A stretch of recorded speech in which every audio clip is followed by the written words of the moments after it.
নিয়ম অনেক কিছু আছে, 3 রকম প্রণাম আছে। আর আমরা যে প্রণামগুলো করি সে প্রণামগুলো প্রণাম না। আমরা কেমন করে প্রণাম করি? ঠিক এইভাবে প্রণাম করি। এইভাবে একটা প্রণাম, এইভাবে একটা প্রণাম। হ্যাঁ, ঠাকুরের দিকে তাকিয়ে চোখ দুটি মুদিত করে এইভাবে মাথাটাকে প্রণাম। এই যে প্রণাম, এগুলি প্রণামের নিয়ম না।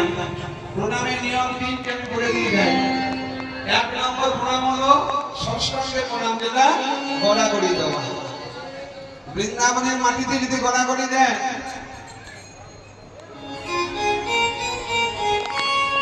এই যে এখানে আর 4 দিন ধরে নাম হচ্ছে মা, কত সাধুগুরু বৈষ্ণবের চরণ ধুলো পড়ছে।